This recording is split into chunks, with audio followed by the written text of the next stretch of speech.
Question 5. In hindsight, how easy or difficult was it to discover your purpose? In hindsight, how easy or difficult was it to discover your purpose? How easy? How difficult? Was it easy for me? Okay, it wasn't easy. So it was a bit difficult to discover because, as Raya said, purpose is tied to a lot of things. For me, I had to go through situations, I had to go through people, you know, find poto fulani. It's okay, it's when you okay, personally, I don't like settling for less. Don't like mediocrity. No one does. So I'll keep on moving. Yeah. So I think it's that urge or that zeal that really made that really of wanting to really make these things work for me. That made it, I can't say easy. Okay, it wasn't easy. It wasn't difficult. Okay, it was easy. It was difficult. At some point easy, at some point difficult, depending on situations. But I think it's about mindset at times. You really want you want to have this thing, you can have it. So it's upon you to decide whether it will be easy or hard. I remember there's a friend of mine by the name Patricia Akelo Achien. Yeah. Akajina nguvu. That name. I think our videographer know him. He's a wife to a certain guy called Kavita Karis. Kavita Karis. So I once asked her. She used to come to our school for discipleship, and she used to play saxophone. So I saw her carrying, and I asked her, "How is it easy to play that thing? How much it's hard?" And she told me, it is easy and hard, depending on what you think. If you think it's easy, it will be easy. If you think it's hard, it will be hard. So it's about your mindset. That's what I'll say. So me, Yeah. I think it was not easy. Yeah. I think the journey of realizing purpose, I believe everybody will agree it is the most difficult thing. Yeah. You have to try so many things before you this is my line. Although, again, there are people who knows this is the line I want, Yeah. but so many factors facilitate for you to actually decide that I'm going to settle in this.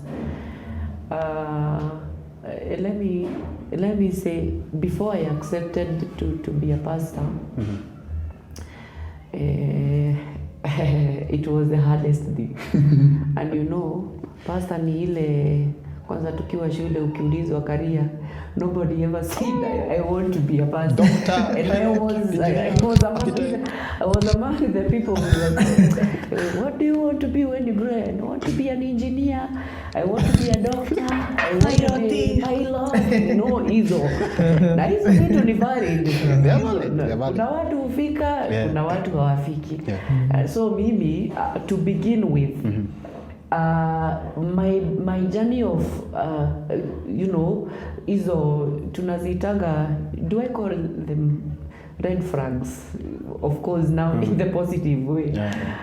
Za kuonyesha huyu mtu atawahi kuwa nini, zilianza when I was young. When I was very young, actually I think from around class 4, there are people that were looking, nawe utakuwa pastor one. But now when I started realizing myself, I was like, no, this is not something I would want to be, because I was like, kwanza being a pastor, it's not a career in the first place. It's not, and I am the firstborn in our family, so I am that one person that and tuko na watoto wengi, so that one person that my parents are looking up to, my siblings are looking up to, and I'm like, I would love a career that would help me, and that would also help my siblings. I want to set a pace for those people that are behind me. And it was like, so after I cleared from 4, I started trying some to business here and there. Mi nimepika hadi samosa by the way. Ile hivyo tu ya kuzurura hivyo kwa barabara. Standing somewhere. Nimepika. And sometimes, you know, sometimes God has to make sure some things will not work out in your life so that you wake up and realize what he want you to do. So I remember like one time nikipika samosa, one time nilikuwa nimefika 150. Ilikuwa imeenda tu sana 150 pieces na kila piece nilikuwa nauza wewe. So ilikuwa tu inanipea tu pesa tuzuri. And one time ikawa that day I sold 10 pieces. So that means I went back home with 140 pieces. Na sina fridge. Na ujue, so that means hizo I had to give them out. You can't redo them tomorrow. Ukizirusha kwa mafuta, you know how you do samosas, you do redo them in the mafuta, the second day huwa zinabomoka. Zinatoka. So there is no way I could have kept them as my stock for the following day. And from then that was the trend. Like hii kitu tu ikaanza kufail. So I started trying sasa tena biashara ya kuuza maviatu and second hand clothes. Could go to Gikomba, pick t-shirts, trousers za second hand, maviatu ya second hand. Hivyo na kabiashara ikashika, ikawa tu hivyo inanipea tu at least inanilipia nyumba. I'm able to save something small. I'm able to help my parents, and yani ilikuwa tu ina work tu vizuri. But then ikafika mahali tena ikawa tena ina fail. I said na sasa juu nilikuwa I always wanted to be a teacher when I was grown. So then I ventured into teaching profession, where I taught for not for a long time. I taught for 2 years. Then hiyo nayo yani mingi 2 years. Not long time. So actually I was in the third year. By the time I resigned, I was in the third year.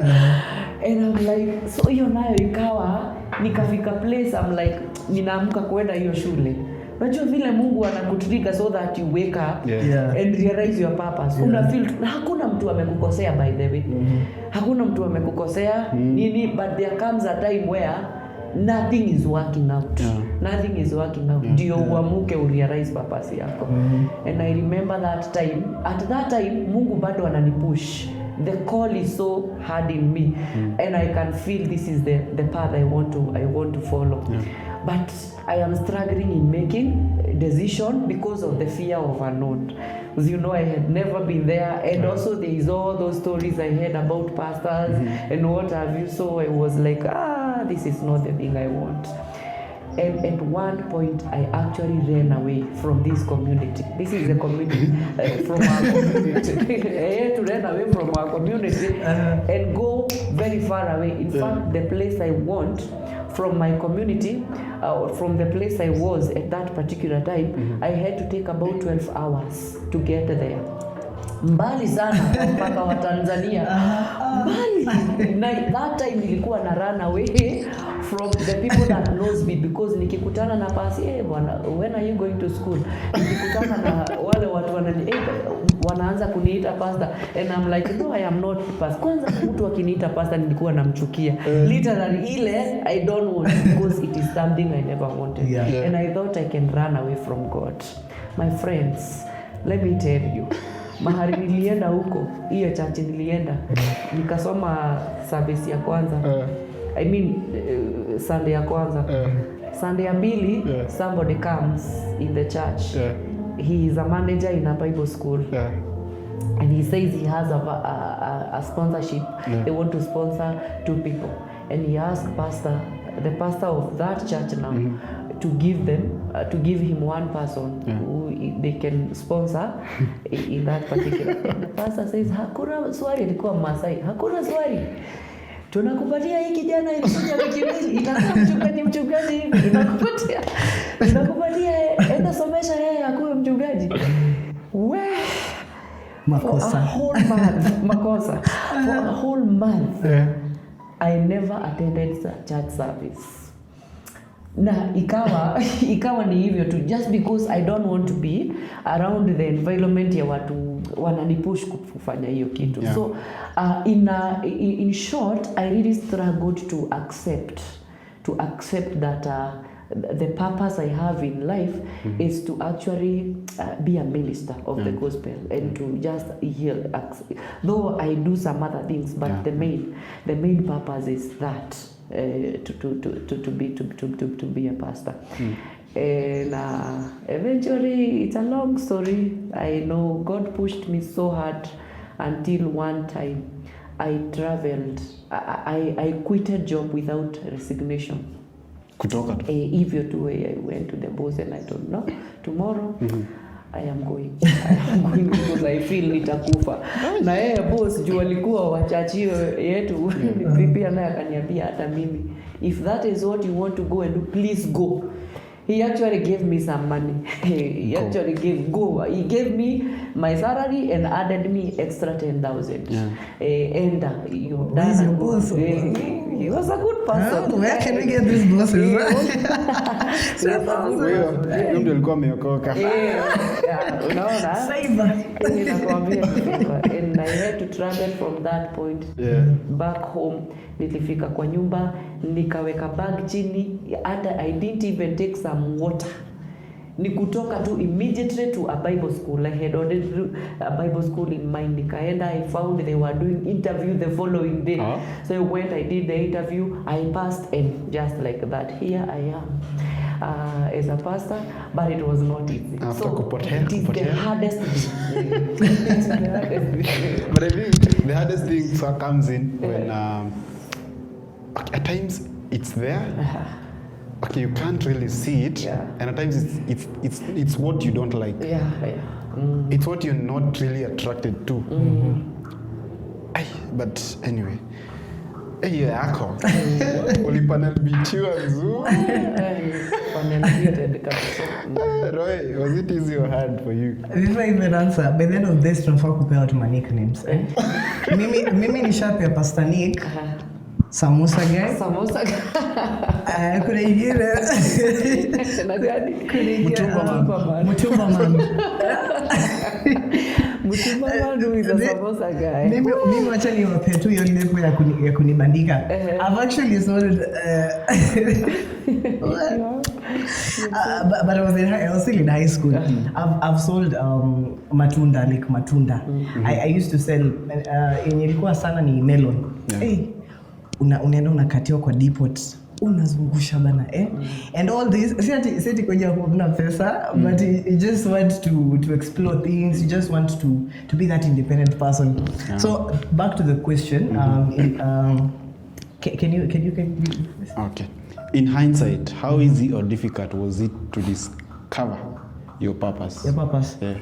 I think as I said when we started, kuna like a person, a self person, a being doesn't have one purpose, and I call it multi-purpose purposes, and kuna zile purposes that they have been made easy for you, that you are actually born with talents, unaona, and these talents you actually discover them either on your way, on your journey, ama unazaliwa unapata kama I think Congos ama they call Burundis, Congolese na Burundis, they actually born with the gift of music from birth.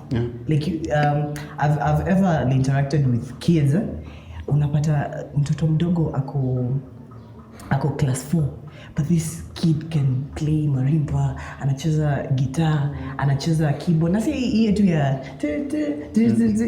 ni ile professional, you know, the professional way of music. And so kuna hiyo talent ya kuzaliwa nayo, and now let's break it down. Also we have like talent, like for example our pastor here, kuna zile purposes ziku chase ama unazichase, you know. Like for him, his purpose was chasing him. Was chasing him and he was running away from him. Same as Jonah ran from his purpose. Lakini akapatana na anaitwa samaki mkubwa. You know, pia kuna ile purpose nyingine unaichase, you know. for example you can't do something but uko like hata watu wanakuambianga tu Pastor Nick, Steve, hauwezi dance. Uko na miguu zote za left. But uko tu unangangana kule, you know, that is purpose you're chasing. You're chasing purpose. And now the defining factor is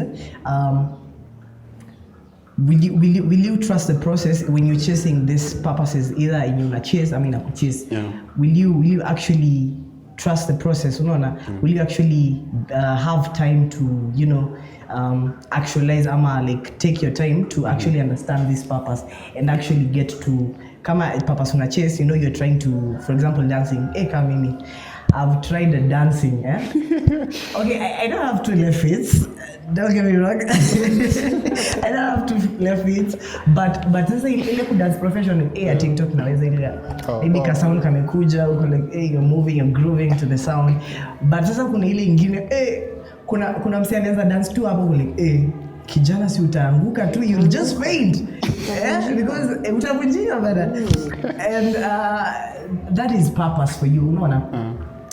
So I'd say kuna purpose that they have been made easier for us, talents, our talents, you know. And sasa kuna zile purpose zenye you actually chase or they chase you, unaona. I'd say what I'm saying, like they don't come easy because umesema in actualizing your purpose, sivyo? They don't come easy, both of them, either the one inakuchase someone you chase. You have to, you know, kama inakuchase utakimbia, you'll actually run bana against it. Morife run and you'll run away from it and you don't know if it's destined for you. That's the tricky factor about purpose. You denounce something, but that is what you meant to do. That's you intended, and you intended a purpose to be in this world. And sasa hizo purposes zote rounded up, they don't come easy. They never come easy, because at a talent you have to practice, you have to hone your craft, you know, you need to practice, you need to singing, because I sing. You have to una just singing ile kuimba tu, but now you when now music comes in you, you now want to give your music rhythm. You now start to, you know, channel your different skills towards that music. Unaona, kuna kitu tunaitanga harmonizing. You need, somebody can sing but aja learn the art of harmonizing with someone else, ama in a group, ama with a band. They don't come easy. So it's difficult. It's difficult. But I'd say all in all, I'd say purpose, all purposes, either you're gifted purpose, the purpose is now you're chasing yourself, ama you're trying to, you know, unaona kama mimi, I'm doing journalism. It's not that far from film, but you get me, unanipatanga at times I do run a film company, you know, because it's not my purpose. It's not far off from journalism, because it's all media. It's exactly the same field, but you see me like channeling it towards it, because I know that I want to go that certain way, and I'm chasing it and I'm giving my all, because that's just for me, but I'm trying to focus my all in it. So I'd say you have to, you know, actually actualize on whatever you want your purpose to be. Chase it, do whatever, because nothing comes easy. It never comes easy. Hata kupata hii kinywaji, it didn't come easy. You had to go to the shop. You actually had to have money to buy, and it doesn't come easy, bana. It doesn't come easy. It's a journey. It's a journey. It's a journey of discovering things. So many discoveries. Exactly. You know, So many discoveries. Exactly. But you know, I learned that out of all those distractions, all those 50 things that you're trying to do, they are trying to just say minus. It's like they're trying to make way for that one purpose. Because this one won't work, you're left with 49 others. This one doesn't work, you're left with 48. So they minus with time. Again, you said about multi-purpose. Yeah. I think everyone was born with everyone. There is a specific thing that yes, you can be doing a lot of things, but there is one thing that channels all these things. True. Yeah. Look at like for example, let's say Java. Java House. Java House is known for coffee, but does it mean when you go there you will get chicken? You will. You will. Okay, when there's an issue, when a customer complains of the chicken, they won't really put more emphasis on trying to follow up what was wrong. But when there's a problem with coffee, they'll need to know what was the problem. What happened in the process of this coffee? You see, so the purpose of Java is this, but they have other. So I think we also at times we try to tie ourselves into one thing, into a lot of things, into spreading a lot of energy. That's why energy gets to leak. Then we are unable to focus on this one thing. So you find that you're a jack of all trades but master of none. True, but kuna watu wame like they're talented, like even just channeling hizo purposes zote, wamelania. Unajua kila mtu anaweza iba. Yeah.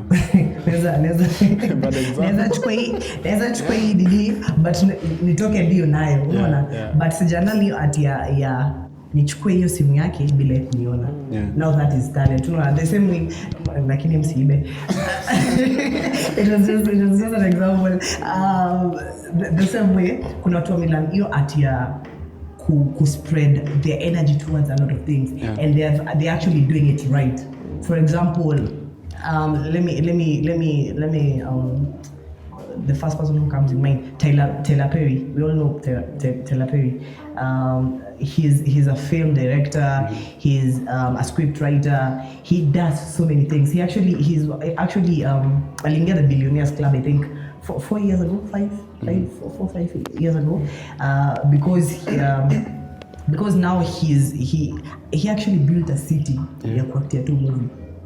You know, and he started from scratch. Alianza na Medea. Medea is a character that he used to do, anajifanya like an old lady, like anavaka an old lady, like he used to disguise himself as an old lady, and Medea got hit,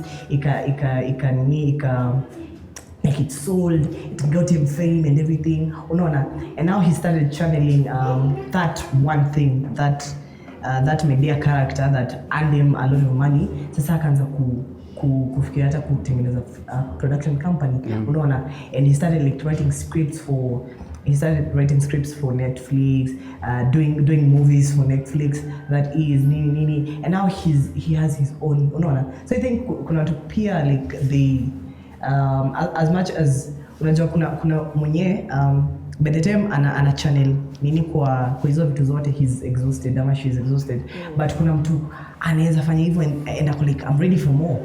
Bana, where is more bana? Give me more. Yeah? Anaanza kunini. So I think it's more or less how you build mechanically, you know, of course how you build, of course in taking challenges, nini, because hizo ndio the barriers that makes you una give up na vitu, like you lose purposes, uko like wacha niachane na hiyo because of the barriers, unaona. But if you actually put your mind into it and you're intentional about what you want to do, you will never tire of doing what you want to do, unaona, hata kama ni mingi, hata kama ni milioni. So I think agree to disagree. I think and again in that journey of discovery, the multi-purpose part of it, we need to be cautious of the fact that if there is the original, there is the fake. And so counterfeit will always be there. Counterfeit will always be there. So we need to be, again, have wisdom to identify the real thing, the real thing, so that we actually don't waste all our time and all our energies into like now if I pushed to be a teacher, I would be teaching, but because the purpose that God had for me was eventually there is a place I would just get and drop in. So after I have built a lot, and then I have to leave and go I would rather I begin with the major because hata kama purpose ni mingi kuna ile main yenye tu ina shine, kuna hiyo moja tu yenye ina shine. So I would rather concentrate on the major because out of the major you can sort out easy minor purposes within you. Yeah. And that's why I said there is one that it's in you, and actually only you can discover it at times. That's one. Then out of this one, you can channel the rest. You can. That's why Pastor Nick, you said you're in ministry, but the other things you do. And the other things I do. So it's out of that one, you can channel others. Yeah. Someone said if you're not known for one thing, you still have a journey to go. But I have a question. What if you find, because I've had instances of friends, and it's true, like ever since they were young, they've never known what they intended to do. Anasema wacha tuitamkwa tamia talent.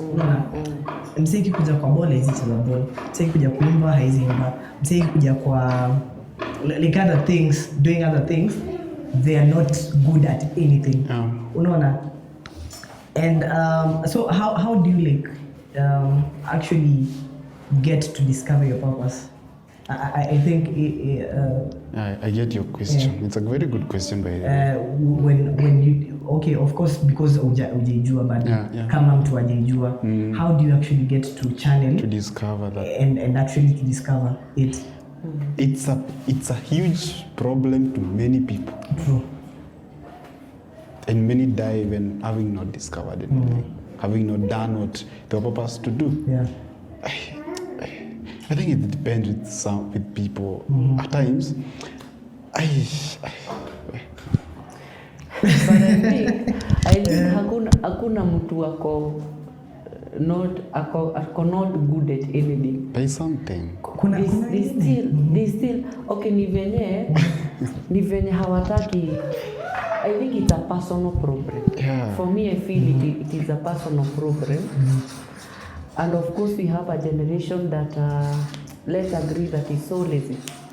We have a generation that is so lazy.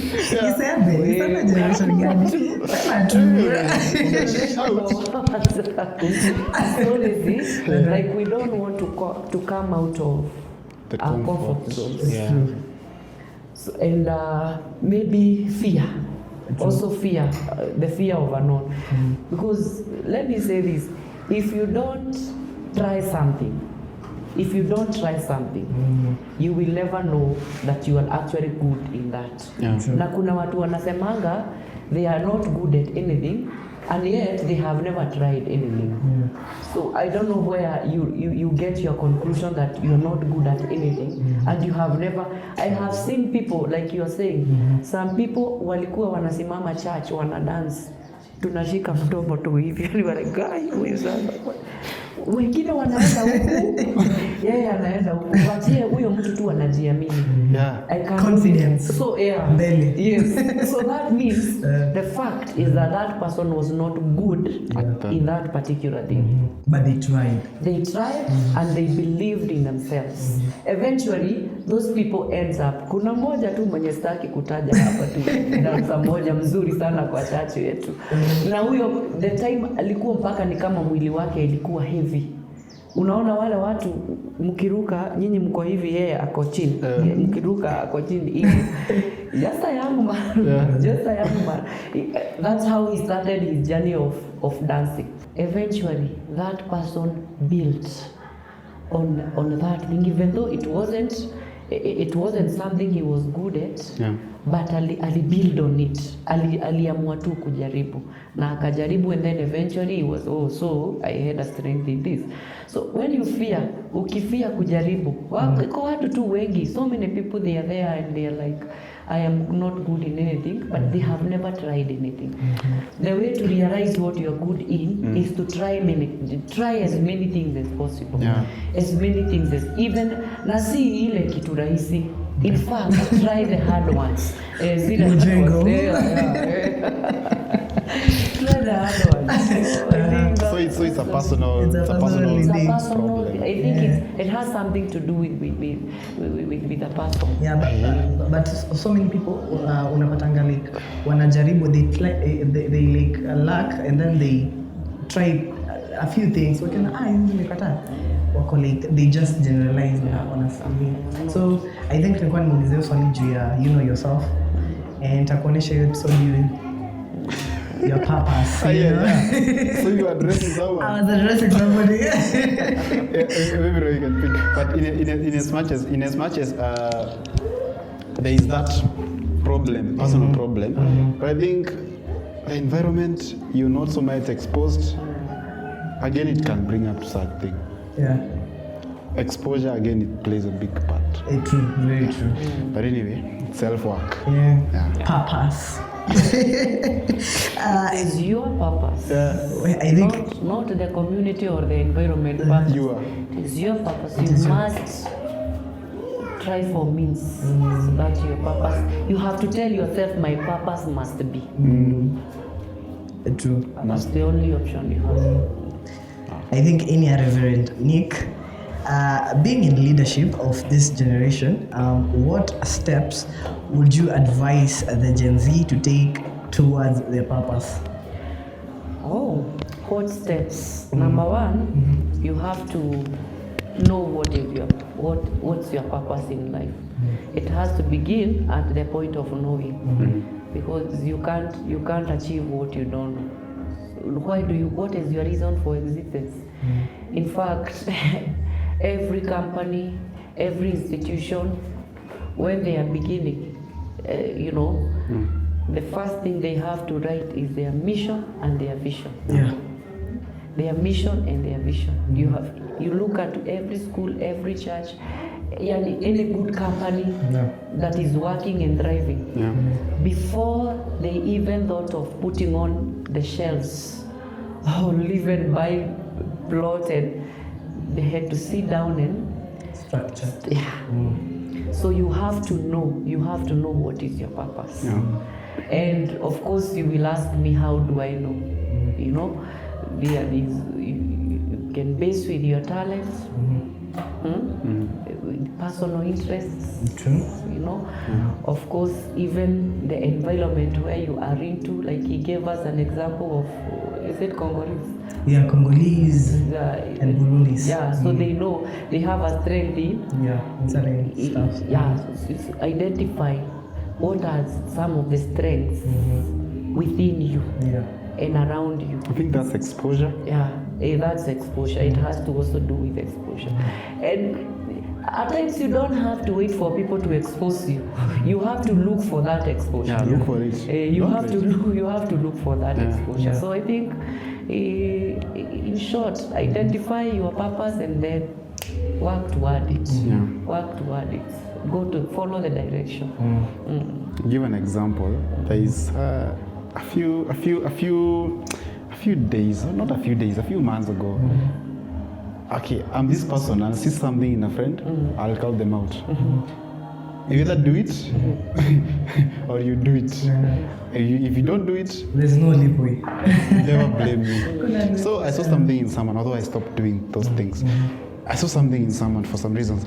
I saw something in someone, and I was like, hey, but then you're good at this. But she was like, no, I know I'm good at this, but I don't want to go that side. This is what the society wants me to do. So this is what I'll do. This is what I'll do first, then I'll come to this one later. Like, okay. Said, let me just give you time. I won't push you. Because again, you can push someone, but then they are not there. Yeah. Anyway. I could not be of help. Yeah, so I saw it like I'm really trying to waste a lot of energy on someone who is not ready to grow. Before Samir Swali, Yeah. let me just add on what his point about like a person building their purpose. Just to add peer family and of course the community. Small things like just appreciation. Wanakwambia, hey, you're doing, keep on doing. Unaona, if they say something good, because mimi naweza kuwa a good singer but hakuna mtu ashiniambia nimbanga smart. Itanifanya ni give up. So I think peer family, just to add on, ni family pia enough. Okay. So our friends who push you, family who push you. In fact, your circle is very important. Yeah. Hata sio kupush kukukanyaga towards purpose. Ondoka. And go. Question 4. How long should it take for one to discover their purpose in life? Wait. How long should it take for one to discover their purpose in life? Does it really have a range of time? I think no. no. What I'll say, me the earlier, the better. Yeah, the earlier the better. The earlier the better. We don't want to be like Abraham. Don't just sit. Well, encourage yourself. In the media world, Juicy, we saw like a media tycoon. He's 97 years. He got married the other day. I think last week. I'm like, damn. So we're just like reviewing his life, like seeing his journey. Like tunaona ni wapi aliruka ndio sasa unaona. So I think sometimes you chase something too much that hata una lose sense ya vitu important, like things like leaving a legacy, leaving an imprint that you are. But hakuna specific time. Though I think purpose start manifesting even at young age. True. Even when you are a toddler. Yeah. It's sin. And those people are lucky. It is they are sin. very lucky. It is sin. Purpose can begin manifesting even when you are a toddler. It can begin manifesting at that particular age. And therefore, as you say, family is very important because they are the ones that are going to note that and nurture it, incubate it until it hatch into that person. Nitaiba hiyo point. Incubate. Yeah, until ikashwiza. And then it's gonna be good. So even I know there are parents that are looking at, that are watching us, that are following us. They are there. Yeah, so you parents, you need to know you have a very important role into nurturing purpose into your children. When you realize those areas of interest, even when your children are toddlers, begin building that. Build confidence in them, waonyeshe they can, and of course provide the right environment for that purpose to actually grow. So at toddler, purpose can be realized. True. I believe every purpose has got an upper hand. And you can't be on this side and then your upper hand is on inside. It can't work like that. So for me it's a yes. It's a yes, without a doubt. Yeah. Troy. Mimi ndio nafuga debe. I completely agree with you guys.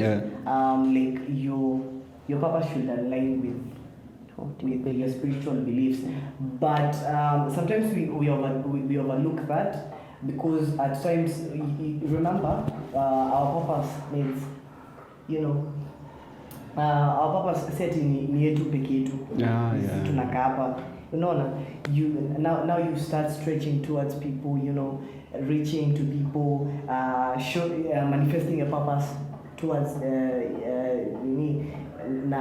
towards different paths, unaona. Now sasa I think it should, but sometimes as Christians find themselves, ama people in that spiritual aspect, our spiritual beliefs, you find yourself getting into cahoots with people who don't. For example, a filmmaker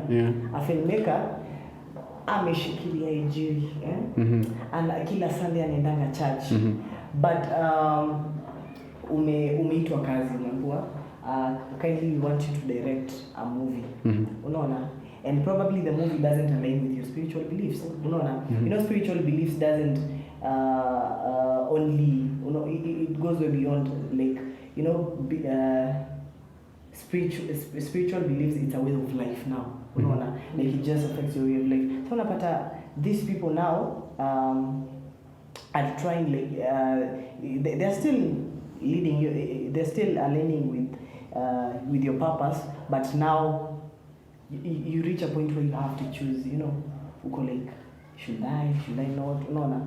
And I think sometimes people fall into doing going not aligning with their spiritual beliefs in their line of purpose. No. It's for me, say it's not all entirely their fault, but there's something you could have done.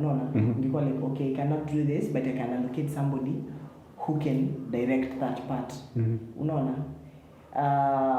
As you want it, not because hauwezi unaweza, but because you don't align with that your way, how they want things done. So I think sometimes we find ourselves like things we do, like our purposes and purpose, unapata like at times they conflict with whatever we are doing and people we are engaging with in our line of purpose. In your line of purpose, you will have to interact with people, all sorts of people. For example, if I open a shop here, hata wachawi watanunua kwa hiyo duka yangu, na sitawajue mchawi tafuta duka ya wachawi na sometimes you don't even know. You see, you find yourself, like, for example, let's say after you are done, you get you with your training, you get employed to, there is no one time you will find yourself in a TV station that is purely hiyo everything ni Wakristo. It's true. Ni Wakristo utajikuta, but in your interaction you have to stand in for your faith and don't allow yourself to actually compromise. Where there is compromise, you have to stand in and say, this is sin, and I can't fall into it. I can't fall into it. Point, yani just have a stand. That's what I meant. Have a stand. Even in your interaction, you have a stand. What is right? Because of course, kuna interactions zingine utaenda na this is not godly, this is not right.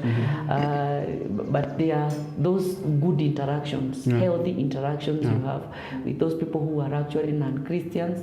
Some of them are not even born again. Now, we can't avoid them. We can't avoid them. Ukiwa mwalimu nipostiwe shule hii jirani, nitakuta huko walimu wengine hawajaokoka.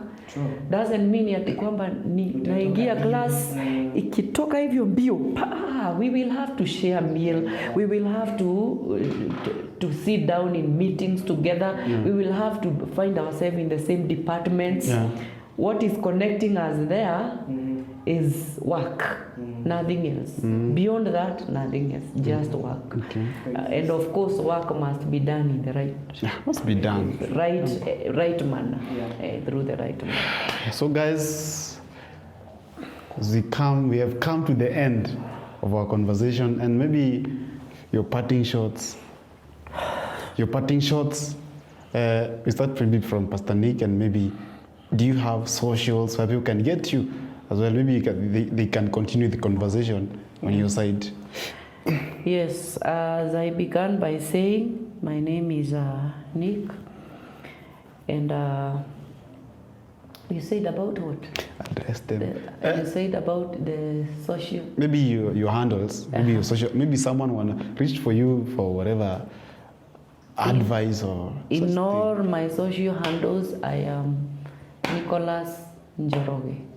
Nicholas Njoroge, not my social handle. Okay. And it has been a good thing to be with you. Yeah. I want to read a scripture here as my parting shot. That's why I have taken this. Okay. And the Bible says the word of Jeremiah, that is in Jeremiah chapter 1, says the word of Jeremiah, from verse 1, the word of Jeremiah, son of Hilkiah, one of the priests at Anathoth in the territory of Benjamin. The word of the Lord came to him in the 13th year of the reign of Josiah, son of Ammon, king of Judah, and through the reign of Jehoiakim, son of Josiah, king of Judah. Let's jump to verse number 4. The word of the Lord came to me saying, before I formed you, this is what I want you to know. Before I formed you in the womb, I knew you. Before you were born, I set you apart, appointed you prophet to the nation. So that is Jeremiah. So you need to know that your purpose is not beginning after you were born. There is somewhere it was, even before you were born.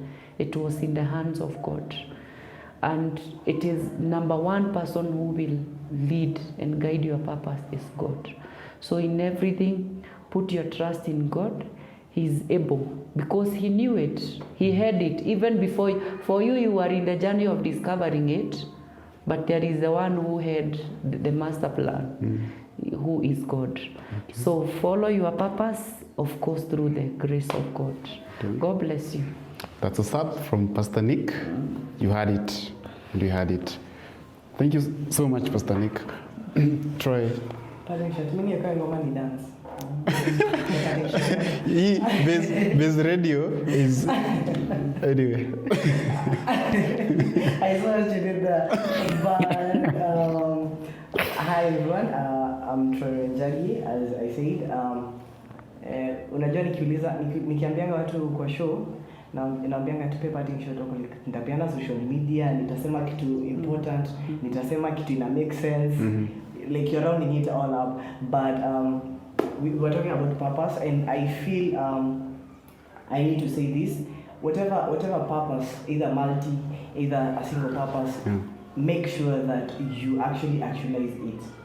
When I say this, I mean you get to chase it. Either it's a purpose that is chasing you, or you're chasing it.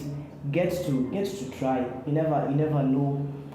What the future is always inevitable, of course. So try something out. You never know whatever purpose you meant to do until you try it. It could be multi, it could be a single purpose. My social media handles are Troy Njagi on all social media platforms, TikTok, Eleni Pale to dance kidogo. Come and interact. Let's interact together. Come, we share different ideas, different perspectives, and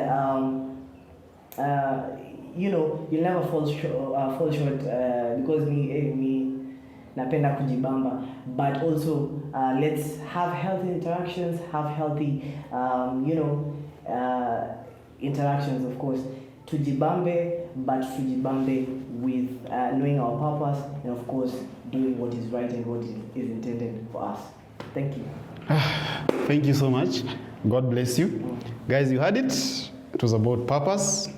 And if you have watched till this far, thank you so much. Remember to subscribe if you want them back again. You need to pick a red card. You need to pick a red card. Remember to subscribe. But in the meantime, God bless you. Till next time, adios. Toodles.